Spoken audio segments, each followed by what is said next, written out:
Hello everyone, welcome back to my channel Sharon Studies and this is me, yes, Sharon ma'am. ఈ రోజు video session లో మనం 10th class social studies chapter number 10 globalization ప్రపంచీకరణ ఈ lesson యొక్క one shot video అయితే చూసేద్దాం. ఈ వన్ షాట్ వీడియోలో మీరు ఈ చాప్టర్ సమరీ ఏదైతే ఉంటుందో ఈ సమరీ రీక్యాప్ చేస్తాను, అంటే ఎక్స్ప్లెయిన్ చేస్తాను షార్ట్ గా. దాంతో పాటు ఈ లెసన్ లోని very important question and answers ఉంటాయి కదా, మీ ఎగ్జామ్ లో వచ్చే అవకాశం ఉన్నటువంటి క్వశ్చన్ ఆన్సర్స్, వాటిని ఎక్స్ప్లెయిన్ చేస్తాను. అండ్ అబ్రివేషన్స్ ఇంకా స్లోగన్స్ కూడా ఈ యొక్క వీడియోలోనే ఎక్స్ప్లెయిన్ చేస్తాను. అంటే ఈ యొక్క వీడియో మీ ఫైనల్ రివిజన్ కి, అంటే ఈ లెసన్ పరంగా మీ ఫైనల్ రివిజన్ కంప్లీట్ చేయడానికి యూజ్ అవుతుంది. సో మనం ఇంక చాప్టర్ లోకి వెళ్దాం. సో మీ నార్మల్ గా మీ టెక్స్ట్ బుక్ లో చూస్తే చాప్టర్ చాలా పెద్దగా ఉంటుంది కదా, కానీ ఈ యొక్క స్లైడ్ లో మీకు ఏదైతే మైండ్ మ్యాపింగ్ కనిపిస్తుందో ఈ యొక్క మైండ్ మ్యాపింగ్ ద్వారా ఈ లెసన్ అంతా మీకు చాలా తేలిగ్గా ఎక్స్ప్లెయిన్ చేసేస్తాను. ఫస్ట్ ఆఫ్ ఆల్ మన లెసన్ పేరేంటి? ప్రపంచీకరణ, గ్లోబలైజేషన్. పేరు బట్టే మనకు తెలుస్తుంది, ప్రపంచం మొత్తాన్ని మనం గ్లోబల్ అంటాం. గ్లోబల్ అంటే వరల్డ్ అన్నట్టు అర్థం. ఇక్కడ గ్లోబలైజేషన్ అంటే ఏంటి? డిఫరెంట్ కంట్రీస్ మధ్య రిలేషన్స్ ఏవైతే ఫాస్ట్ గా డెవలప్ అవుతున్నాయో, ఇంటిగ్రేట్ అవుతున్నాయో దాన్ని మనం ప్రపంచీకరణ అంటాం. ఫస్ట్ సపోజ్ ఒక 19th సెంచరీ స్టార్టింగ్ లో చూసుకుంటే మనం, ఇప్పుడు మనకి ఫస్ట్ సపోజ్ యూరోప్ లో ఏం జరుగుతుంది, ఆఫ్రికాలో ఏం జరుగుతుంది, చైనాలో ఎలక్షన్స్ ఏ విధంగా జరుగుతున్నాయి, అండ్ జపాన్ ప్రొడక్ట్స్ ఏంటి, ప్రతి విషయాలు అంటే వేరే దేశాల్లో ఏం జరుగుతుంది, ఎలా జరుగుతుంది, అవన్నీ మనకి తెలిసేవా? లేదు కదా, చాలా కష్టంగా తెలిసేవి. ఓన్లీ కొన్ని ఇంపార్టెంట్ విషయాలు మాత్రమే తెలిసేవి న్యూస్ పేపర్స్ ద్వారా. అండ్ మరొకటి, అప్పటి కాలంలో దూరంగా ఉన్న ప్రజలతో మనం మాట్లాడాలి, కాన్వర్సేషన్ చేయాలి అంటే గనక పావురాలతోటి లెటర్స్ పంపించేవారు, గుర్రాల ద్వారా పంపించేవారు, లేదా స్పైస్ ద్వారా పంపించేవారు. కానీ ప్రజెంట్ టెక్నాలజీ చూసుకుంటే చాలా చేంజెస్ వచ్చాయి. ఇప్పుడు మనం అసలు ఏ దేశంలో ఉన్న వాళ్ళతోనైనా చాలా ఈజీగా తేలిగ్గా మాట్లాడొచ్చు, వీడియో కాల్ ద్వారా చూసుకుంటూ కూడా మాట్లాడొచ్చు. అదే విధంగా మనం పొలిటికల్ పరంగా, టెక్నాలజికల్ పరంగా అండ్ ఫినాన్స్ పరంగా, ఎకనామిక్ సిస్టమ్ పరంగా కూడా గ్లోబలైజేషన్ అనేది వరల్డ్ లో ప్రతి విషయాన్ని చాలా ఈజీగా చేసేసింది. ప్రపంచం మొత్తాన్ని ఒక చిన్న గ్లోబల్ విలేజ్ గా మార్చేసింది. ఒకప్పుడు వేరే దేశానికి వెళ్ళాలంటే అది చాలా పెద్ద పనిలాగా ఉండేది, చాలా డబ్బుతో కూడింది అండ్ చాలా శ్రమతో కూడింది. అండ్ ఇప్పుడు చాలా మంది చూడండి, మన కంట్రీ వాళ్ళే, మన ఇండియన్సే ప్రపంచంలో చాలా చోట్ల మైగ్రేట్ అయ్యి వెళ్ళి డిఫరెంట్ దేశాల్లో పనిచేస్తూ ఉన్నారు. సో దీన్ని బట్టి మనకి ఏం అర్థమవుతుంది? World has changed a lot. It has become like a small village. World అనేది ఒక స్మాల్ విలేజ్ గా మారిపోయింది. అంటే మనకి టెక్స్ట్ బుక్ లో ఫస్ట్ పేజ్ లో ఒక పిక్చర్ ఇచ్చారు చూడండి. ఈ పిక్చర్ ద్వారా మనకి ఏం తెలుస్తుంది? లైక్ బ్రిటన్ కంట్రీస్ లో జరిగే విషయాల గురించి, మనకి ఇండియా నుంచి చందాదారులను కలెక్ట్ చేయడం, అలాగే చైనా దేశస్తులు ఎవరైతే ఉంటారో వాళ్ళు మన ఇండియన్ లాంగ్వేజెస్ ని నేర్చుకుంటూ ఇండియాలో వాళ్ళ యొక్క కార్మికుల్ని పంపించడం పని కోసం, అలాగే కాకుండా ఇండియాతో బిజినెస్ పరమైన రిలేషన్స్ ని పెంచుకోవడానికి ట్రై చేస్తున్నారు అనేది మనకి తెలుస్తుంది. సో ఈ విధంగా ఎప్పుడైతే మనకి ఇంటర్నెట్ మన చేతుల్లోకి చాలా ఈజీగా వచ్చిందో, టెక్నాలజీ బాగా పెరిగిందో, ప్రతి విషయాన్ని మనం చాలా ఈజీగా తెలుసుకోగలుగుతున్నాం. ఈ విధంగా 20th సెంచరీ చివరి భాగం వచ్చేసరికి ఆ టైం పీరియడ్ లో చాలా మార్పులు జరిగాయి. అంటే మన వరల్డ్ లో చాలా మార్పులు, అంటే పొలిటికల్ పరంగా, టెక్నాలజికల్ పరంగా, ఎకనామిక్ సిస్టమ్ ఆర్థిక పరంగా చాలా మార్పులు జరిగాయి. వాటిలో చాలా ఇంపార్టెంట్ చేంజ్ ఏంటి అంటే గ్లోబలైజేషన్, ప్రపంచీకరణ జరగడం అనేది ఇది one of the important change. మీరు గమనిస్తే ఇప్పుడు మనం మార్కెట్ లో చూస్తే గనక వేరే ఇతర దేశాల నుంచి మనకి చాలా ప్రొడక్ట్స్ ఈజీగా అవైలబుల్ గా ఉంటున్నాయి. ఒకప్పుడు చూస్తే పలానా ప్రోడక్ట్ అంటే లైక్ ఇంపోర్టెడ్ ప్రొడక్ట్స్ మనకు కావాలంటే ఓన్లీ కొన్ని, అంటే చాలా వేరే దేశాలకు వెళ్ళే పర్చేస్ చేసుకోవాల్సి వచ్చేది. కానీ ఇప్పుడు ప్రపంచ దేశాల్లో నలుమూలలా తయారయ్యే ప్రతి వస్తువు కూడా మనకి మార్కెట్ లో అవైలబుల్ గా ఉంటుంది. వీటన్నిటికీ కూడా గ్లోబలైజేషన్ అనేది of course directly or indirectly ఒక రీజన్. సో మనం ఈ టాపిక్ చూస్తే గనుక 19th century labour and migration. So ఈ 19th సెంచరీ చివరి భాగం వచ్చేసరికి ఎన్నో మార్పులు జరిగాయి అని చెప్తున్నాను కదా. సో వాటిలో 3 రకాల మూవ్మెంట్స్ అనేవి ఇంటర్నేషనల్ గా చోటు చేసుకున్నాయి. అవి ఏంటంటే, first of all flow of trade in goods and services. అంటే ఒక దేశంలో తయారయ్యే వస్తువులు లేదా సేవలు ఏవైతే ఉంటాయో ఒక దేశం నుండి మరొక దేశానికి ఎక్స్చేంజ్ అవుతూ వచ్చాయి. అంటే first suppose like 19th century starting లో చూసుకుంటే, అంటే ఒక చాలా ఏళ్ల క్రితం ఎలా ఉండేది, ఒక దేశంలో తయారయ్యే వస్తువులు ఆ దేశంలోనే అమ్మేవారు, ఆ దేశంలోనే వాళ్ళ యొక్క సేవలను అందించేవారు. ఆ తర్వాత మనకి చాలా మార్పులైతే చోటు చేసుకుంటూ వచ్చాయి. లైక్ ఎలా అంటే ఒక దేశంలో తయారయ్యే ప్రతి గూడ్స్ అండ్ సర్వీసెస్ ప్రపంచంలో ప్రతి దేశాలకి ఎక్స్చేంజ్ అవుతూ వచ్చాయి. దీన్నే మనం flow of trade in goods and services అంటున్నాం. తర్వాత ఫ్లో ఆఫ్ లేబర్. అంటే చాలా మంది వాళ్ళు పుట్టిన దేశంలోనే కాకుండా పని గురించి వెతుక్కుంటూ లేదా వాళ్ళ యొక్క బిజినెస్‌ని ఎక్స్‌పాండ్ చేసుకుంటూ అంటే వ్యాపార పరంగా, వృత్తిపరంగా ఒక కంట్రీ నుంచి మరొక కంట్రీకి మైగ్రేట్ అవుతూ వచ్చారు. నెక్స్ట్ ఫ్లో ఆఫ్ క్యాపిటల్ అంటే పెట్టుబడి. ఈ ఇన్వెస్ట్‌మెంట్స్ కూడా మన కంట్రీలో మన సొంత ఇండస్ట్రీస్ పైనే కాకుండా వేరే కంట్రీస్‌లో కూడా పెట్టుబడులు పెట్టడానికి పెద్ద పెద్ద ఎంఎన్‌సి కంపెనీస్ లాంటివి ఎస్టాబ్లిష్ చేయడానికి కూడా తోడ్పడ్డాయి. అంటే దీని ద్వారా మనకేం తెలుస్తుందంటే లైక్ ఈ గ్లోబలైజేషన్ అనే ప్రక్రియ ద్వారా అంటే వ్యాపారం లైక్ ట్రేడింగ్, బిజినెస్ ఇవే కాకుండా మనుషుల యొక్క ఆలోచనలు, అంతేకాకుండా వాళ్ళ భావాలు, cultural diversity and ideology diversity ఇవన్నీ కూడా మనం షేర్ చేసుకోవడం, ఎక్స్చేంజ్ చేసుకోవడం అనేది జరిగింది. సో దీనికి ఒక ఎగ్జాంపుల్ గా మన టెక్స్ట్ బుక్ లో ఏమిచ్చారంటే North Africa in West Asia. North Africa అంటే ఏంటి లైక్ తునీషియా, ఈజిప్ట్ వంటి దేశాల్లో వాళ్ళ యొక్క డిక్టేటర్స్ ఎవరైతే ఉంటారో జనాలు అప్పటి వరకు న్యూస్ ఛానల్స్ ద్వారా, న్యూస్ పేపర్స్ ద్వారా ప్రపంచ దేశాల్లో ఎలాంటి రివల్యూషన్స్ జరుగుతున్నాయి, ప్రజలు వాళ్ళ యొక్క అంటే ప్రతి దేశంలో కూడా పొలిటికల్ పరంగా ప్రజలు ఎదుర్కొనే ప్రాబ్లమ్స్ ని వాళ్ళు ఎలా సాల్వ్ చేసుకుంటూ వచ్చారు. ఈ డిక్టేటర్స్ ఎవరైతే ఉంటారో సో ప్రజలకి వ్యతిరేకంగా వాళ్ళ పాలనని నిరసిస్తూ అంటే ఒక దేశంలో డిక్టేటర్స్ ప్రజల్ని చాలా అణచివేస్తూ సో వాళ్ళని చాలా ఇబ్బందులు పెడుతున్నప్పుడు వాటిని ఎలా ఎదుర్కోవాలి, ఎగెయిన్స్ట్ గా వాళ్ళు ఎలా తిరుగుబాటు చేయాలి, ఇవన్నీ కూడా వేరే వేరే దేశాల నుంచి వాళ్ళు ఇన్స్పైర్ అయ్యి అక్కడ జరుగుతున్న విషయాలన్నీ న్యూస్ పేపర్స్ వీటన్నిటి ద్వారా తెలుసుకుంటూ, రేడియో ద్వారా తెలుసుకుంటూ వీళ్ళందరూ కూడా వాళ్ళ దేశాల్లో రెవల్యూషన్ అనేది జరిగింది. వాళ్ళు కూడా వాళ్ళ యొక్క డిక్టేటర్స్ ని తొలగించి వాళ్ళ దేశంలో ఉన్న ప్రాబ్లమ్స్ ని వాళ్ళు సాల్వ్ చేసుకోవడం అనేది జరిగింది. దీన్నే మనం అరబ్ స్ప్రింగ్స్ అనేసి అంటాం. అది మనం నెక్స్ట్ క్వశ్చన్ అండ్ ఆన్సర్స్ లో డిస్కస్ చేసుకుంటాము. సో అదే కాకుండా ప్రొడక్షన్ అక్రాస్ ద కంట్రీస్ అంటే వివిధ దేశాల మధ్య ఉత్పత్తి అనేది కూడా పెరుగుతూ వచ్చింది. Production of goods and services has also increased between the countries of the world. So ఈ అరబ్ స్ప్రింగ్స్ అని ఏదైతే మీకు చెప్పానో సో ఈ అరబ్ దేశాలు ఇంకా ఈ వెస్టర్న్ ఏషియా దేశాల్లో నార్దర్న్ ఆఫ్రికా, టునీషియా ఇంకా ఈజిప్ట్ వంటి దేశాల్లో వాళ్ళ యొక్క డిక్టేటర్షిప్ ని వాళ్ళు అగేన్స్ట్ గా వాళ్ళు రివల్యూషన్ చేసి ఆ డిక్టేటర్స్ ని వాళ్ళు నిర్మూలించి వాళ్ళ దేశాన్ని ఏ విధంగా అయితే వాళ్ళు కాపాడుకున్నారో ఈ ప్రక్రియ మొత్తంలో కూడా మీడియా అనేది చాలా ఇంపార్టెంట్ రోల్ ప్లే చేసింది. సో ఇలాంటి పొలిటికల్ విషయాలే కాదు ప్రతి దేశంలో సపోజ్ ఒక దేశంలో సునామీ వచ్చినా లేదా ఎర్త్ క్వేక్ వచ్చినా ఎటువంటి న్యాచురల్ డిజాస్టర్స్ జరిగినా కూడా ఆ విషయం ప్రపంచ దేశాలన్నిటికీ ఈ మీడియా ద్వారా, న్యూస్ పేపర్స్ ద్వారా, ఇంటర్నెట్ ద్వారా తెలియడంతో సో జనాలందరూ కూడా ఒకరినొకరు సపోర్ట్ చేసుకుంటూ అలాంటి డిజాస్టర్స్ టైమ్స్ లో కూడా ఒకరినొకరు సపోర్ట్ చేసుకుంటూ వాళ్ళ యొక్క హెల్ప్ ని ఇతర దేశాలకు అందిస్తూ వచ్చారు. ఈ వివిధ రకాలుగా మనకి గ్లోబలైజేషన్ అనేది హెల్ప్ అయింది. ట్రేడింగ్ అనేది కూడా చాలా ఇంక్రీజ్ అయింది అండ్ కంట్రీస్ మధ్య ఎక్స్పాండ్ అయ్యింది. ఏ కంట్రీలో తయారైన వస్తువు ఆ కంట్రీలోనే కాకుండా వివిధ దేశాల్లో అమ్ముకోవడానికి కూడా వీలైంది. సో ఈ విధంగానే ఈ ఎంఎన్సీస్ మల్టీనేషనల్ కంపెనీస్ లేదా మల్టీనేషనల్ కార్పొరేషన్స్ అంటారు కదా, తెలుగులో బహుళ జాతి కంపెనీలు అంటారు. సో ఇవన్నీ కూడా ఎస్టాబ్లిష్ అవ్వడానికి ఈ గ్లోబలైజేషన్ ఒక కారణమైంది.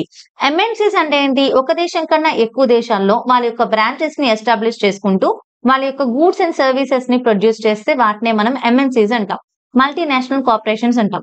సో ఈ ఎంఎన్సీస్ ఏ విధంగా పనిచేస్తాయంటే ఫస్ట్ సపోజ్ మన లెసన్ లో ఇచ్చిన ఒక ఉదాహరణ తీసుకుందాం, ఒక ఎగ్జాంపుల్ తీసుకుందాము. వీళ్ళు ఒక ప్రోడక్ట్ ని తీసుకుంటే ఆ ప్రోడక్ట్ అమెరికాలో డిజైనింగ్ చేస్తారు అండ్ చైనాలో రా మెటీరియల్స్ చాలా తక్కువ రేటుకి దొరుకుతాయి కాబట్టి చైనాలో రా మెటీరియల్స్ ని పర్చేస్ చేసుకుంటారు అండ్ మెక్సికో దేశంలో వీటన్నిటిని అసెంబుల్ చేసుకుని సో ఫైనల్ ప్రోడక్ట్ గా తయారు చేసి ప్రపంచంలో ఉన్న దేశాలన్నిటికీ కూడా వాళ్ళ యొక్క ప్రోడక్ట్ ని అమ్ముతూ ఉంటారు. అండ్ ఆ తర్వాత మన దేశం భారతదేశంలో పాపులేషన్ ఎక్కువ అండ్ మన దేశంలో ఇంగ్లీష్ మాట్లాడే వాళ్ళు చాలా ఎక్కువగా ఉంటారు, యూత్ చాలా ఎక్కువగా ఉంటారు అండ్ ఇంగ్లీష్ మాట్లాడే దేశాల్లో మన దేశం కూడా నెంబర్ 1. అండ్ ఈ చైనా, జపాన్, కొరియా ఈ ఏషియన్ కంట్రీస్ తో చూసుకుంటే మన ఇండియాలో ఇంగ్లీష్ బాగా మాట్లాడతారు కాబట్టి కాల్ సెంటర్ సర్వీసెస్ అనేవి మన దేశంలో పెట్టడం అనేది జరిగింది. ఈ ఎంఎన్సీస్ వాళ్ళ యొక్క కాల్ సెంటర్ బ్రాంచెస్ అనేవి మన కంట్రీలో పెట్టి మన దేశంలో యూత్ కి ఉపాధి కల్పిస్తూ వాళ్ళ ద్వారా ఈ పనులనేవి వాళ్ళు చేయించుకుంటారు. ఈ కాల్ సెంటర్ సర్వీసెస్ అంటే ఏంటి, కస్టమర్ కేర్ సర్వీసెస్ అంటారు కదా. సో వీళ్ళ ప్రోడక్ట్ తయారైన తర్వాత వాళ్ళు అమ్మడంలో లేదా రిసీవ్ చేసుకోవడంలో వాళ్ళకుండే ఈ బిజినెస్ కాన్వర్సేషన్స్ ఏవైతే ఉంటాయో ఇవన్నీ కూడా ఈ కాల్ సెంటర్ సర్వీసెస్ ద్వారా నడపబడతాయి. ఇది సర్వీస్ సెక్టార్ లోకి వస్తుంది. సో ఈ విధంగా ఒక ఎంఎన్సీ కంపెనీ ఒక దేశంలో కాకుండా డిఫరెంట్ కంట్రీస్ లో వాళ్ళ యొక్క ప్రొడక్షన్, అసెంబ్లింగ్ అండ్ డిస్ట్రిబ్యూషన్ పనులు అనేవి చేస్తూ ఉంటుంది. వాళ్ళ గూడ్స్ అండ్ సర్వీసెస్ ని ప్రపంచవ్యాప్తంగా ఈ విధంగా ఎక్స్పాండ్ చేస్తారు. దీన్నే మనం ప్రొడక్షన్ అక్రాస్ ద కంట్రీస్ అంటున్నాం. So production across the countries is made possible by the MNCs, multinational corporations. మన ఇంట్లోనే చూసుకోండి, ఒక టీవీ చూసుకున్నా, ఒక మొబైల్ ఫోన్, ల్యాప్టాప్ ఇలా ఏది చూసుకున్నా కూడా అన్ని మన దేశంలో తయారైనవే ఉండవు కదా. కొన్ని మీరు చూస్తే కనుక made in China, made in Japan, made in Germany అని ఉంటాయి కదా చాలా కంపెనీస్. ఫోన్లు ఏంటి, టీవీస్ ఏంటి, వాషింగ్ మిషన్స్ ఏంటి, రకరకాల దేశాల్లో ప్రొడ్యూస్ అయ్యి మన కంట్రీ వరకు వచ్చాయంటే ఇదంతా కూడా దేని వల్ల జరిగిందంటే గ్లోబలైజేషన్ వల్ల ఇవన్నీ కూడా జరిగి కంట్రీస్ మధ్య ఇంటిగ్రేషన్ అనేది డెవలప్ అవుతూ వచ్చింది. ఈ గ్లోబలైజేషన్ అఫ్ కోర్స్ ఎన్నో రకాల టెక్నాలజికల్ గా డెవలప్మెంట్ అవ్వడానికి దారితీసిందని చెప్పుకోవచ్చు. ఉపాధి అవకాశాలు పెరగడానికి కూడా దారితీసింది. దేశాల మధ్య రిలేషన్స్ ఇంప్రూవ్ అవ్వడానికి కూడా ఇది కారణమైందని మనం చెప్పుకోవచ్చు. So production across the countries అంటే దేశాల మధ్య ఈ ప్రొడక్షన్ యాక్టివిటీని అనుసంధానం చేయడం, రిలేట్ చేయడం అన్నమాట, లేదా కనెక్ట్ చేయడం అనుకోవచ్చు. సో ఇదేనా జరుగుతుందంటే ఫస్ట్ ఆఫ్ ఆల్ ఈ ఎంఎన్సీ కంపెనీస్ ఏవైతే ఉంటాయో సో వాటి యొక్క ప్రొడక్షన్ యూనిట్స్ అనేవి ఎక్కడ పెడతారు, ఎక్కడైతే వాళ్ళకి రా మెటీరియల్స్ చాలా చౌకగా వస్తాయో, స్కిల్డ్ పర్సన్స్, అన్స్కిల్డ్ పర్సన్స్ తక్కువ రేటుకి ఎక్కడైతే దొరుకుతారో అండ్ వాళ్ళ యొక్క మార్కెట్ ఎక్కడ బాగా జరుగుతుందో ఇటువంటి ప్లేసెస్ లో వాళ్ళ యొక్క బిజినెస్ యూనిట్స్ అనేవి పెడతారు. అండ్ నెక్స్ట్ మరొక విషయం ఏంటంటే ఈ మల్టీనేషనల్ కార్పొరేషన్స్ ఏవైతే ఉంటాయో వాళ్ళ యొక్క ప్రొడక్షన్ యూనిట్ స్టార్ట్ చేసేటప్పుడు వాళ్ళకి ల్యాండ్, బిల్డింగ్, రా మెటీరియల్స్ అండ్ ఈ ప్రొడక్షన్ మెటీరియల్స్ అనేవి వాళ్ళకి కావాలి కదా. వీటన్నిటిని కొనడానికి వాళ్ళు ఈ ఫారెన్ ఇన్వెస్ట్మెంట్స్, విదేశీ పెట్టుబడులను ఉపయోగిస్తారు. సో ఈ విదేశీ పెట్టుబడులు వాళ్ళ దగ్గరికి ఎలా వస్తాయంటే ఎలా అయినా ఈ ఎంఎన్సీ కంపెనీస్ చాలా ఎక్కువ మొత్తంలో లాభాలని తీసుకొచ్చి పెడతాయి కాబట్టి డెఫినెట్లీ వాళ్ళ దగ్గర చాలా ఫారెన్ ఇన్వెస్ట్మెంట్స్ ఉంటాయి. ఈ ఫారెన్ ఇన్వెస్ట్మెంట్ సహాయంతో వాళ్ళు ఈ మల్టీనేషనల్ కార్పొరేషన్స్ అనేవి ఎస్టాబ్లిష్ చేస్తారు. మరి వీళ్ళు ఈ వివిధ దేశాల మధ్య ఈ ఇంటర్ లింకింగ్ ఎలా చేస్తున్నారు లేదా వాళ్ళ యొక్క ప్రొడక్షన్ ని ఎలా ఎక్స్పాండ్ చేసుకుంటున్నారు అనే దానికి ఎగ్జాంపుల్ గా మన లెసన్ లో ఒక టాపిక్ అయితే ఇచ్చారు. ఆ ఎగ్జాంపుల్ ఏంటంటే ఇప్పుడు అమెరికాలో ఒక ఫేమస్ కంపెనీ ఉంది, దాన్ని కార్గిల్ ఫుడ్స్ అంటారు. వాళ్ళ యొక్క బిజినెస్ ని ఇండియాలో కూడా ఎక్స్పాండ్ చేసుకోవడం కోసం వాళ్ళు ఏం చేశారంటే మన ఇండియాలో ఒక లోకల్ కంపెనీ అయిన పరాగ్ ఫుడ్స్ ఏదైతే ఉంటుందో ఈ పరాగ్ ఫుడ్స్ అనే కంపెనీతో వాళ్ళు ఒప్పందం కుదుర్చుకుని అంటే వీళ్ళ యొక్క అంటే ఈ కార్గిల్ ఫుడ్స్ అనే ఎంఎన్సీ యొక్క ప్రొడక్ట్స్ ఏవైతే ఉంటాయో పరాగ్ ఫుడ్స్ ద్వారా సేల్ చేస్తూ అండ్ ఈ లోకల్ కంపెనీస్ ని వాళ్ళు టైఅప్ చేసుకుని లేదంటే ఈ లోకల్ కంపెనీస్ ని వాళ్ళు కొనుక్కుని వాళ్ళు ఏం చేస్తారంటే వాళ్ళ యొక్క ప్రొడక్ట్స్ ని ఇండియాలో కూడా సేల్ చేసుకుంటారు. ఈ విధంగా ఎంఎన్సీ కంపెనీస్ ఆయా దేశాల్లో అక్కడ ఉన్న లోకల్ కంపెనీస్ తో టైఅప్ అయ్యి లేదా ఆ లోకల్ కంపెనీస్ ని కొనుక్కోవడము, ఫ్రాంచైజ్ తీసుకోవడము, ఆ విధంగా వీళ్ళ యొక్క ప్రొడక్ట్స్ ని ఎక్స్పాండ్ చేసుకుంటారు. వాళ్ళ యొక్క బిజినెస్ ని ఇతర దేశాల్లో కూడా ఎక్స్పాండ్ చేసుకోవడం అనేది జరుగుతుంది. దాన్ని మనం ఇక్కడ inter linking production across the countries అనేసి చెప్తున్నాం. దీనికి కూడా మన టెక్స్ట్ బుక్ లో ఒక ఎగ్జాంపుల్ ఇచ్చారు, అదేంటో చూద్దాం. ఇక్కడ మీరు ఈ ఎగ్జాంపుల్ ఏంటంటే ఇది మీరు గమనించినట్లయితే ఫోర్డ్ మోటార్స్ అనే కంపెనీ ఇది ఒక అమెరికాకి చెందిన కంపెనీ, ఇది ఒక ఎంఎన్సీ. సో ఈ company this is one of the world's largest automobile manufacturing and ఈ కంపెనీ యొక్క సేవలు అంటే వీటి యొక్క గూడ్స్ అండ్ సర్వీసెస్ అనేవి ఓవర్ 26 కంట్రీస్ వరకు ఎక్స్పాండ్ అయి ఉన్నాయి. అండ్ ఈ ఫోర్డ్ మోటార్స్ అనే కంపెనీ మన ఇండియాకి 1995 లో ప్రవేశమైంది. ఇక్కడ మనకి లోకల్ కంపెనీ అయి ఉన్న మహేంద్ర మోటార్స్ అనే కంపెనీ ఏదైతే ఉందో దాంతో టైఅప్ అయింది. Like this was the Ford Motors came to in India in 1995 and spent 1700 crore to set up a large plant near Chennai. This was done in collaboration with Mahindra and Mahindra. So, mana local company అంటే మన స్వదేశీ company అయిన Mahindra and మహేంద్రతో collaborate అయ్యి Ford company చెన్నైలో establish అయింది. అంటే so ఎన్ని crores investment చేశారు? 1700 క్రోర్స్ వాళ్ళు ఇన్వెస్ట్ చేసి ఇండియాలో చెన్నైలో ఈ బిజినెస్ ని సెటప్ చేశారు. సో ఇక్కడ a major Indian manufacturer of ఇక్కడ మహేంద్ర అండ్ మహేంద్ర అనే కంపెనీ ఏం చేస్తుంది? సో మన కంట్రీలో జీప్స్, ట్రక్స్ ఇవన్నీ కూడా తయారు చేసి పంపిణీ చేస్తుంది. By the year 2004 Ford Motors was selling 27,000 cars in Indian markets. ఈ విధంగా ఫోర్డ్ మోటార్స్ అనే కంపెనీ మన ఇండియాలో మహేంద్ర అండ్ మహేంద్ర కంపెనీతో కొలాబరేట్ అయ్యి సో మన కంట్రీలో 2004 వరకు చూసుకుంటే 27,000 కార్స్ ని అమ్మిందంట ఇండియన్ మార్కెట్ లో.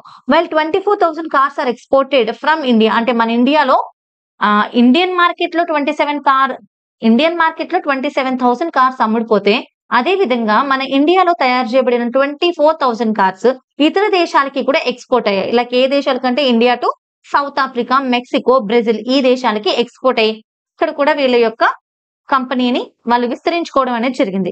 The company wants to develop Ford India as a component supply base for it's other plans across the globe. So ఈ కంపెనీ మన ఇండియాలో కూడా దీని యొక్క వ్యాపారాన్ని విస్తరించుకోవాలని అనుకుంటున్నారు. ఈ విధంగా ప్రతి ఎంఎన్సీ కంపెనీ వివిధ దేశాల్లో లోకల్ కంపెనీస్ తో కొలాబ్ అయ్యి సో వీళ్ళ యొక్క ప్రోడక్ట్ ని వాళ్ళు ఎక్స్పాండ్ చేసుకుంటారు. ఈ విధంగా వరల్డ్ లో ఉన్న అన్ని కంట్రీస్ తో వీళ్ళు ఇంటర్లింకింగ్ అనేది చేసుకుంటారు వాళ్ళ ప్రొడక్ట్స్ ని. Foreign trade and integration of the market.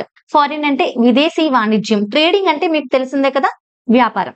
So integration of the market అంటే ఈ మార్కెట్స్ ని అనుసంధానం చేయడం. సో ఈ టాపిక్ ఏంటనేది తెలుసుకుందాము. ప్రపంచంలో దేశాలకి అంటే ఒక దేశానికి మరొక దేశానికి మధ్య రిలేషన్స్ ఏ విధంగా డెవలప్ అవుతాయి?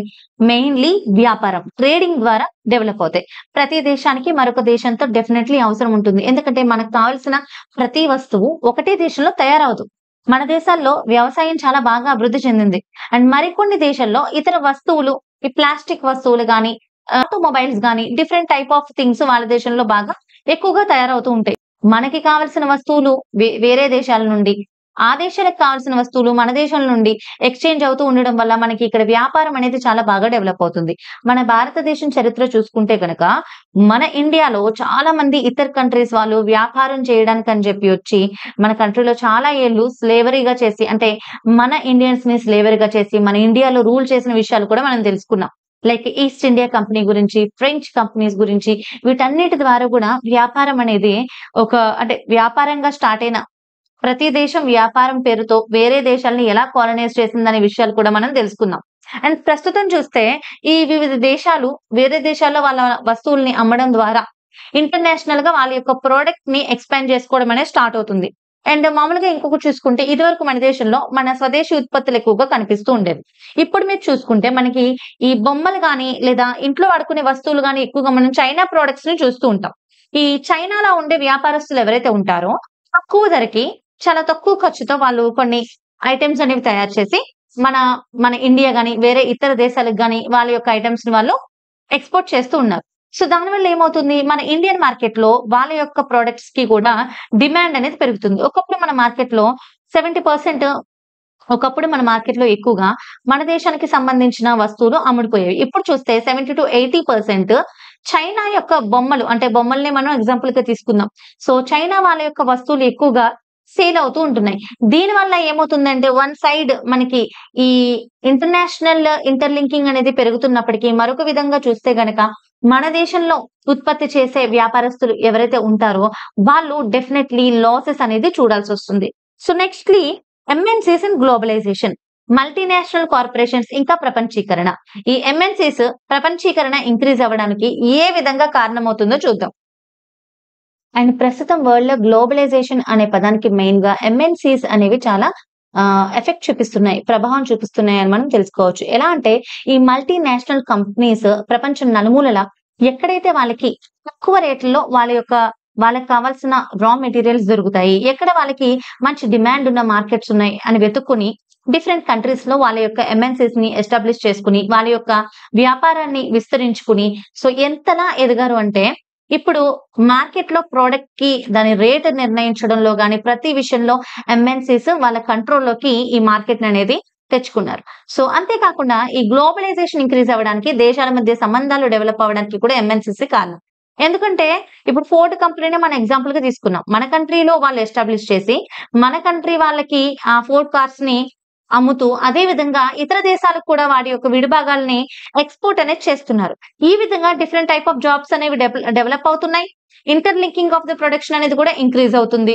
లైక్ మన కంట్రీలో ఆల్రెడీ డిస్కస్ చేసుకున్నట్టు కాల్ సెంటర్ సర్వీసెస్ కానీ వాళ్ళ యొక్క కంపెనీలో కావాల్సిన ఎంప్లాయీస్ కానీ వీళ్ళందరూ కూడా మన దేశం వాళ్ళే కాబట్టి చాలా మందికి ఎంప్లాయ్మెంట్ అనేది కూడా ఏర్పడుతుంది. దాంతో పాటుగా గ్లోబలైజేషన్ అనేది చాలా విధాలుగా ఏర్పడుతుందని మనం చెప్పుకోవచ్చు. Factors that have enabled the globalization అంటే గ్లోబలైజేషన్ ప్రపంచీకరణ పెరగడానికి గల కారణాలు ఏంటి? Globalization is fun made the world flat. అంటే ఇప్పుడు చూసుకుంటే ప్రపంచం చాలా చిన్నదైపోయింది. మనకి ఏది కావాలన్నా అంటే ఈ దేశంలో కూర్చొని మనం ఈ దేశంలో తయారు చేస్తూ వేరే ఇతర దేశాల్లో కూడా సులువుగా అమ్ముకోవచ్చు. ఇది పెద్ద పెద్ద కంపెనీలనే కాదు. ఇప్పుడు మనకున్న సోషల్ మీడియా, ఇంటర్నెట్ టెక్నాలజీ వీటిని యూజ్ చేసుకొని మీరు గమనించారు చాలా మంది ఇన్‌స్టాగ్రామ్ ద్వారా, ఫేస్‌బుక్ ద్వారా అండ్ యూట్యూబ్ ద్వారా వేరే ప్రాంతాల నుంచి, వేరే స్టేట్స్ నుంచి వాళ్ళు తయారు చేస్తున్న products and different parts of the వరల్డ్‌కి వాళ్ళు సప్లై చేస్తున్నారు. సో, ఈ విధంగా గ్లోబలైజేషన్ అనేది చాలా రకాలుగా ఈ టెక్నాలజీని మార్చిందని చెప్పుకోవచ్చు. డిఫరెంట్ కంట్రీస్ మధ్య రిలేషన్స్‌ని ఇంక్రీజ్ చేసిందని చెప్పుకోవచ్చు. And internet is one of the main factor for the globalization. ఈ ఇంటర్నెట్ ద్వారా మనం చాలా విషయాలు తెలుసుకుంటున్నాం. వేరే ఏ దేశాల్లో ఎటువంటి ఉత్పత్తులు జరుగుతున్నాయి, ఎలాంటి ప్రొడక్ట్స్ ప్రొడ్యూస్ అవుతున్నాయి, అలాంటివి మనం కూడా ప్రొడ్యూస్ చేయగలుగుతున్నాం. లేదా అక్కడి నుంచి మనం కూడా చాలా ఈజీగా వాటిని యూజ్ చేసుకోగలుగుతున్నాం తెప్పించుకొని. సో, ఇలాంటివన్నీ కూడా గ్లోబలైజేషన్ వల్లే జరిగాయని మనం చెప్పుకోవచ్చు. So, let us see what are the factors that have enabled globalization. So, మన భారతదేశంలో ప్రపంచీకరణ ఎక్కువగా ఇంప్రూవ్ అవ్వడానికి రకరకాల ఫ్యాక్టర్స్ ఉన్నాయి. Not only in our India, in the whole world because of the technology. Technology చాలా ఇంప్రూవ్ అవ్వడం అంటే టెలికమ్యూనికేషన్స్ గానీ, ఇంటర్నెట్ సర్వీసెస్ గానీ, ఈమెయిల్స్, జీమెయిల్స్ వీటన్నిటి ద్వారా కూడా ఏ కంట్రీ నుంచైనా మరొక కంట్రీకి ఈజీగా వర్క్ చేయాల్సొస్తుంది. ఈ విధంగా technology is the main factor that have enabled globalization and liberalization of foreign trade and foreign investment policy. Liberalization of foreign trade and foreign investment policy. So, ఇదేంటంటే మనం ఇందాక చైనా టాయ్స్ గురించి ఒక ఎగ్జాంపుల్ తీసుకున్నాం కదా! అంటే చైనా దేశం నుండి బొమ్మలనేవి మన కంట్రీకి ఇంపోర్ట్ అవుతూ ఉన్నాయి. ఒకవేళ మన కంట్రీ వాటి మీద ఒక టాక్స్ అనేది విధిస్తే ఏమవుతుంది? ఈ కొనుగోలుదారులు ఎవరైతే ఉంటారో, చైనీస్ టాయ్స్ ఎవరైతే కొంటారో, ఈ టాక్స్ కూడా యాడ్ అయ్యి ఉండడం వల్ల వాటి యొక్క కాస్ట్ పెరిగి సో, అంత కాస్ట్ పెట్టి ఆ టాయ్స్ కొనుక్కున్న మన దేశంలో తయారయ్యే టాయ్స్ ఏవైతే ఉంటాయో తక్కువ ధరకి వాటిని కొనుక్కోవడం అనేది స్టార్ట్ చేస్తారు. సో, ఈ విధంగా పలు దేశాల్లో ఫారిన్ టాక్స్ అనేది విధించడం వల్ల ఈ పర్చేసెస్ అండ్ సేల్స్ అనేవి కంట్రోల్ అవుతూ ఉంటాయి. అండ్ అలాగే ఇన్‌స్టిట్యూషన్స్ ఆఫ్ గ్లోబల్ గవర్నెన్స్ అంటే ప్రపంచ పరిపాలన సంస్థలు.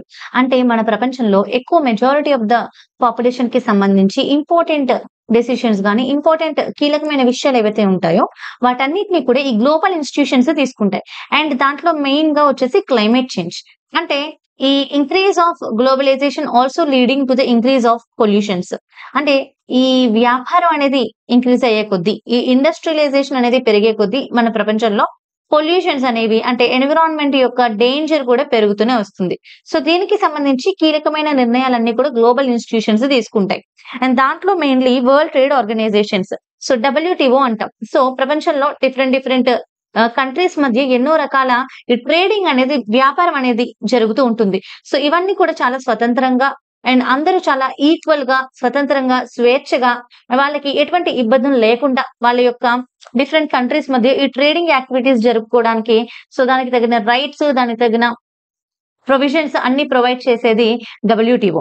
అండ్ కొన్ని సందర్భాల్లో ఈ వరల్డ్ ట్రేడ్ ఆర్గనైజేషన్స్ కూడా ఎక్కువగా డెవలపింగ్ కంట్రీస్ కి మద్దతు ఇవ్వడం అనేది మనకు కనిపిస్తుంది. అంటే ఈ కార్బన్ ఎమిషన్స్ అనేది చాలా కంట్రీస్ ని తగ్గించుకోవాలని చెప్పినప్పుడు ఈ డెవలప్డ్ కంట్రీస్ మట్టుకు వీళ్ళు ఈ కార్బన్ ఎమిషన్స్ ని తగ్గించుకునే విషయంలో డెవలప్డ్ కంట్రీస్ ఏమాత్రం కూడా తగ్గట్లేదు. ఈ డెవలపింగ్ కంట్రీస్ ఏవైతే ఉంటాయో అవి ఈ కార్బన్ యూసేజ్ ని తగ్గిస్తే వాళ్ళ యొక్క ఇండస్ట్రియలైజేషన్ కూడా తగ్గిపోతుంది.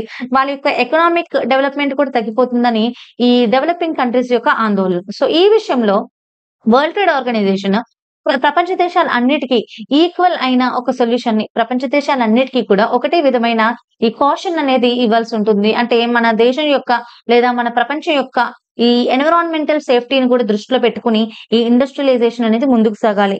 అంతేకాకుండా impact of globalization in India. భారతదేశంలో ఈ ప్రపంచీకరణ చాలా ఎక్కువ ప్రభావం చూపిందనే చెప్పుకోవచ్చు. మన దేశంలో చాలా ఎక్కువ జనాభా ఉంటారు. ఈ గ్లోబలైజేషన్ ఎప్పుడైతే జరిగిందో మన ఈ పెరుగుతున్న జనాభాకి తగ్గట్టుగా ఉద్యోగ అవకాశాలనేవి పెరుగుతూ వచ్చాయి. ఆర్గనైజ్డ్ సెక్టార్ లోనే కాకుండా అనార్గనైజ్డ్ సెక్టార్ లో ఈ ఎంఎన్‌సి కంపెనీస్ వల్ల కాల్ సెంటర్ సర్వీసెస్ గాని లేదా మనం ఈ ఫోర్డ్ మోటార్స్ అని ఇదొక ఎగ్జాంపుల్ గా తీసుకున్నాం. కానీ అలాంటి కంపెనీస్ చాలా ఉన్నాయి. సో, అలాంటి కంపెనీస్ అన్నిట్లో కూడా చాలా మంది యువతకి ఉద్యోగం దొరకడం అనేది జరిగింది. స్కిల్డ్ పర్సన్స్ కి, అన్‌స్కిల్డ్ పర్సన్స్ కి ప్రతి ఒక్కరికి కూడా ఉపాధి అవకాశాలు అనేవి కల్పించబడ్డాయి. అంతేకాకుండా మన సొంత భారతదేశం యొక్క కంపెనీస్ కూడా డెవలప్ అవుతూ వచ్చాయి. అంటే మన ఇండియన్ కంపెనీస్ లాంటివి Tata motors, IT Infosys, so next Ranbaxy అనే medicines company, Asian paints, Sundaram fasteners ఇవన్నీ కూడా మన ఇండియన్ కంపెనీస్. ఇవి కూడా ఒక మల్టీనేషనల్ కంపెనీస్ అన్నమాట. ఇవన్నీ కూడా ప్రపంచం నలుమూలల వాటి యొక్క ప్రొడక్షన్ ని విస్తరించుకోవడానికి మన ఇండియన్ లోకల్ కంపెనీస్ కూడా ఈ విధంగా ఎదగడానికి ప్రపంచీకరణ తోడ్పడింది. గ్లోబలైజేషన్ హెల్ప్ అయిందని మనం చెప్పుకోవచ్చు.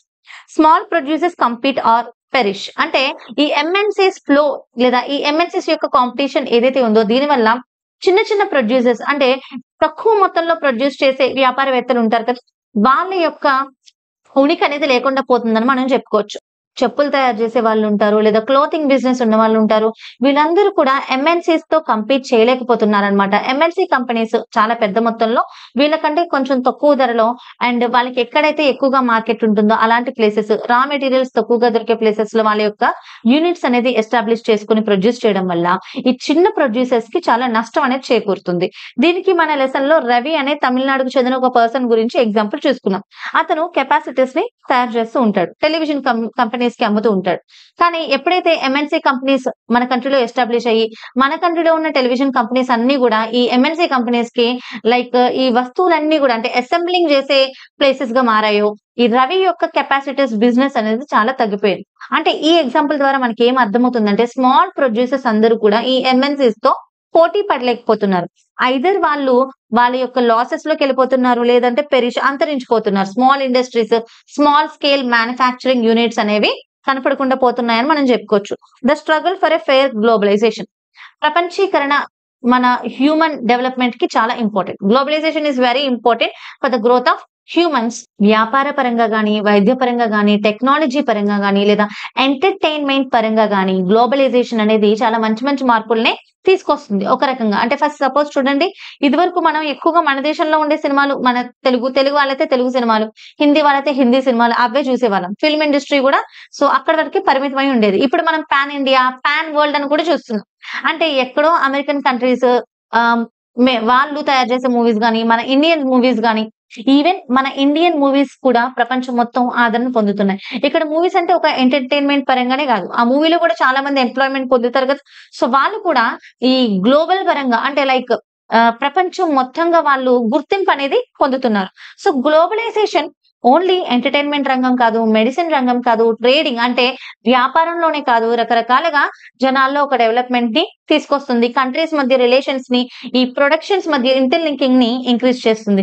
కానీ ఈ గ్లోబలైజేషన్ అనేది ఫెయిర్ గా జరిగినప్పుడు మాత్రమే మనం ఎక్కువగా దీని నుంచి బెనిఫిట్స్ అనేది చూడగలుగుతాం. అంటే డెవలప్డ్ కంట్రీసే కాకుండా పూర్ కంట్రీస్ కి కూడా ఈ గ్లోబలైజేషన్ నుండి బెనిఫిట్ జరగాలి అంటే ఈ వరల్డ్ ట్రేడ్ ఆర్గనైజేషన్స్ లేదా వరల్డ్ బ్యాంక్స్ అంటే ఇంటర్నేషనల్ సంస్థలు ఏవైతే ఉంటాయో, world banks, international monetary funds, world trade organization, ఇలాంటి ఇంటర్నేషనల్ సంస్థలన్నీ కూడా ధనిక దేశాలనే కాకుండా పేద దేశాలను కూడా దృష్టిలో పెట్టుకుని వీళ్ళకి సంబంధించి కూడా గ్లోబలైజేషన్ లో ఒక పార్ట్ గా వీళ్ళకి అవసరమయ్యే రైట్స్ ను కూడా కల్పించినప్పుడే, వీళ్ళకి కూడా గ్లోబలైజేషన్ లో ఒక ఈక్వల్ ఆపర్చునిటీ కలిగినప్పుడే, మనం ఈ విధంగా జరిగినప్పుడు మాత్రమే మనం ఒక ఫెయిర్ గ్లోబలైజేషన్ ని వరల్డ్ మొత్తంలో చూడగలుగుతాం. So this is all about this lesson. ఈ లెసన్ ఏమీ కాదు, ప్రపంచీకరణ.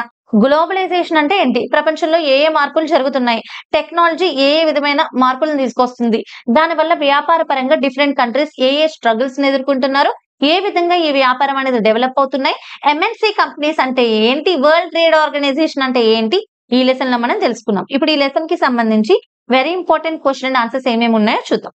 Expand SEZ, IMF, MNC, WTO. SEZ అంటే special economic zone, IMF international monetary fund, MNC multinational corporation, WTO world trade organization. Next, identify the true statement. The agriculture share in GDP is 1% in US. The agricultural employment is 0.5% in US. ఈ రెండిట్లో true statement ఏది? Option A. What is globalization? Globalization is the process of rapid integration of countries. అంటే వివిధ దేశాల మధ్య అనుసంధానం అనేది చాలా వేగంగా జరగడాన్నే మనం గ్లోబలైజేషన్ అంటాం, తెలుగులో ప్రపంచీకరణ అంటున్నాం. Okay, next, what is Arab spring? Arab spring అంటే ఏంటి? In several countries of west Asia, తునీషియా, Egypt. అంటే చాలా దేశాల్లో, ముఖ్యంగా వెస్ట్ ఏషియాలో అండ్ అరబ్ కంట్రీస్ లో, అదే విధంగా మనకి తునీసియా, నార్దర్న్ పార్ట్ ఆఫ్ ఆఫ్రికాలో తునీసియా అనే దేశంలో, ఈజిప్ట్ దేశంలో పాపులర్ రివల్యూషన్స్ తిరుగుబాట్లు అనేవి జరిగాయన్నమాట.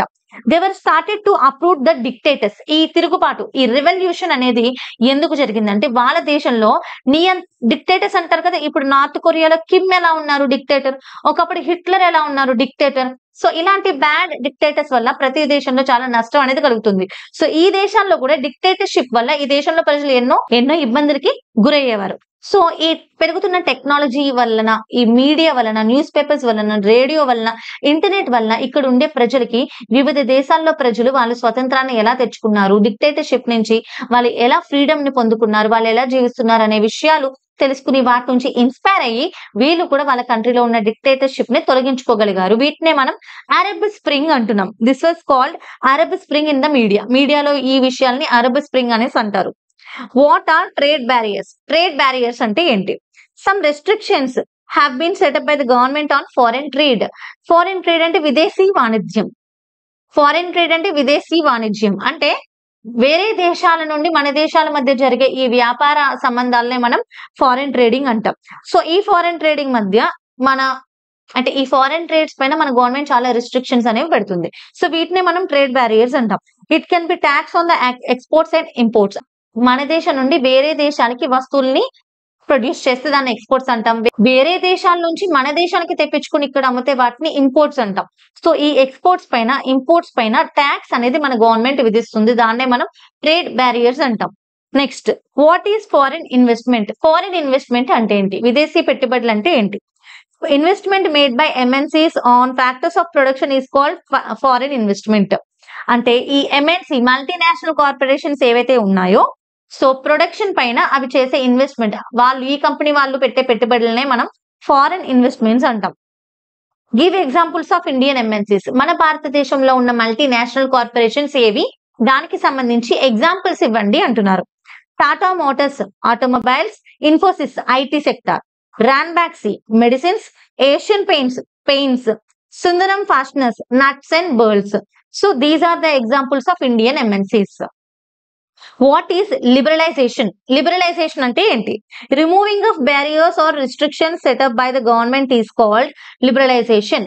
అంటే ట్రేడ్ పరంగా ఏవైతే రిస్ట్రిక్షన్స్, ట్యాక్స్ రిస్ట్రిక్షన్స్ ఉంటాయో వాటన్నిటిని తీసివేయడాన్నే లిబరలైజేషన్ అంటారు. 4 marks question and answers. What are the reasons to remove barriers to foreign trade and investment? ఈ ఫారెన్ ట్రేడ్ పైన, విదేశీ వాణిజ్యం మీద, విదేశీ యొక్క పెట్టుబడుల మీద ఏదైతే రిస్ట్రిక్షన్స్ ఉంటాయో అవి తీసివేయడం పట్ల రీజన్స్ ఏంటి అనేది అడుగుతున్నారు.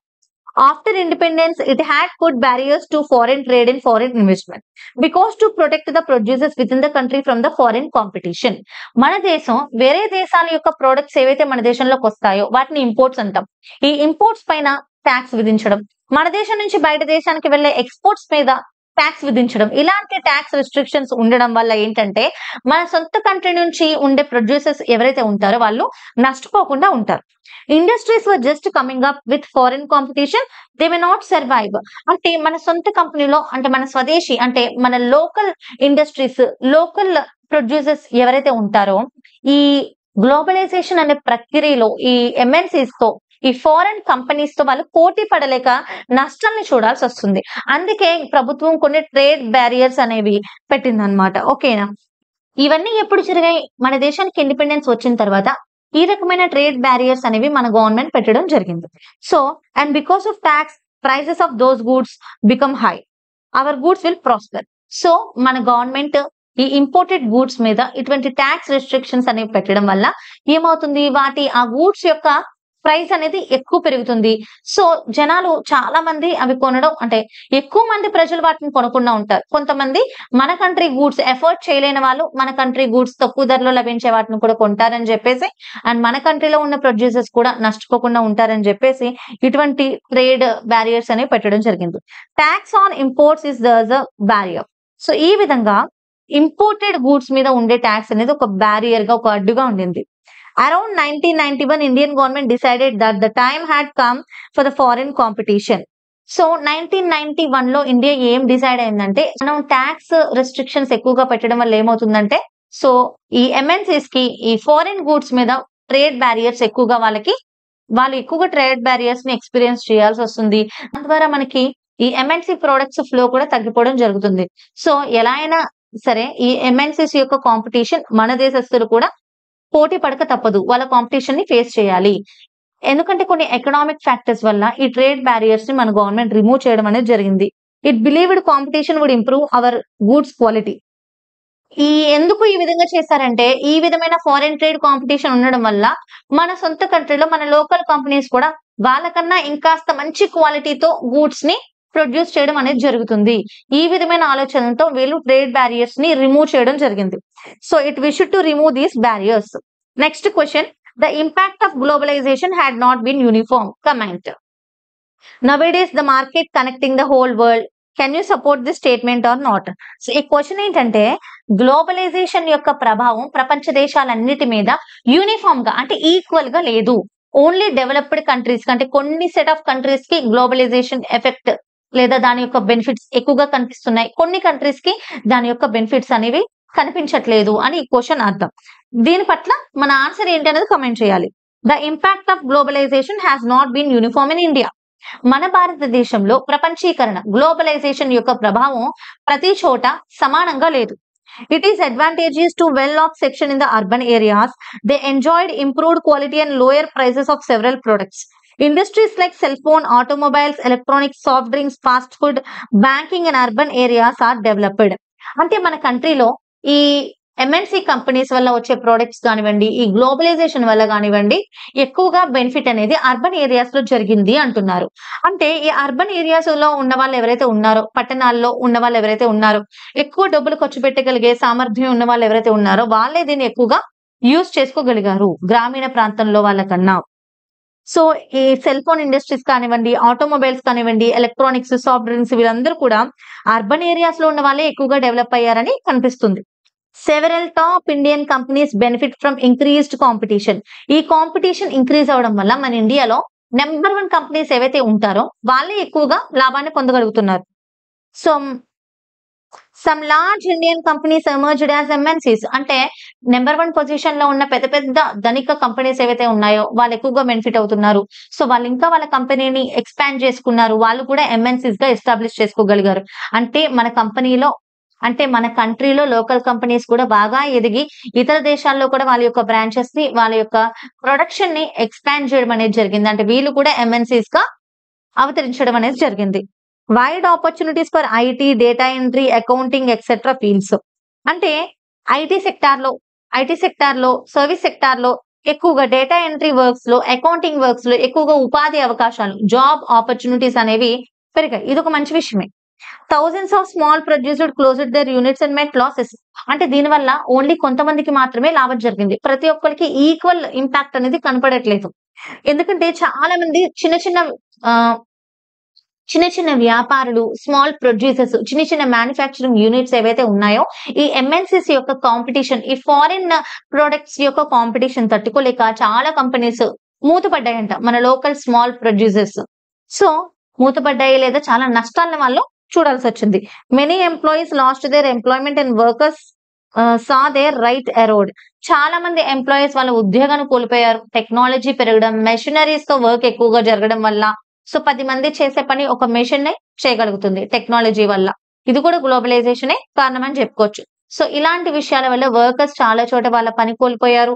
అండ్ చాలా చోట్ల వర్కర్స్ కి వాళ్ళ రైట్ అనేది, అంటే వాళ్ళకున్న హక్కులు అనేవి వాళ్ళకున్న హక్కుల్ని వాళ్ళు పొందలేకపోతున్నారు అని మనకి అర్థమవుతుంది. సో దీని ద్వారా మనకు తెలిసింది ఏంటంటే, గ్లోబలైజేషన్ ప్రపంచ దేశాలన్నిటికీ యూనిఫామ్ గా లేదు. అండ్ మన కంట్రీలో కూడా గ్లోబలైజేషన్ యొక్క ప్రభావం ప్రతి చోట ఒకే విధంగా లేదు. Okay, 8 marks important question answers. What is the role of MNCs in the globalization process? ఈ ప్రపంచీకరణ అనే ప్రాసెస్ లో, ఈ గ్లోబలైజేషన్ అనే ప్రాసెస్ లో ఎంఎన్సీస్ యొక్క పాత్ర ఏంటి? Multinational companies are looking for cheap locations for the production. వాళ్ళ యొక్క ప్రొడక్షన్ కి, అంటే వాళ్ళ యొక్క ప్రొడక్ట్స్ ని ఉత్పత్తి చేసుకోవడానికి ఎక్కడైతే వాళ్ళకి చీప్ గా రా మెటీరియల్స్ దొరుకుతాయో, ఎక్కడైతే వాళ్ళకి చాలా తక్కువ పేకి స్కిల్డ్ పర్సన్స్, వర్కర్స్ దొరుకుతారో అలాంటి ప్లేసెస్ లో ఎంఎన్సీ కంపెనీస్ అనేవి ఎస్టాబ్లిష్ చేసుకుంటున్నారు. Foreign investment is developing countries has been rising. అంటే డెవలపింగ్ కంట్రీస్ లో ఈ ఫారిన్ ఇన్వెస్ట్మెంట్స్ అనేవి ఎక్కువగా పెరుగుతూ ఉన్నాయి. A large part of foreign trade is controlled by MNCs. ఈ విదేశీ వాణిజ్యం ఏదైతే ఉందో, ఈ ఫారెన్ ట్రేడ్ ఏదైతే ఉందో దీనిపైన చాలా అధికారము లేదా దీని కంట్రోల్, దీని ప్రైజెస్ డిటర్మైన్ చేయడం, మార్కెట్ లో దీని డిమాండ్ ని డిటర్మైన్ చేయడం, సప్లై ని డిటర్మైన్ చేయడం, ఇవన్నీ కూడా ఎంఎన్సీస్ యొక్క కంట్రోల్లోకి వెళ్ళాయి.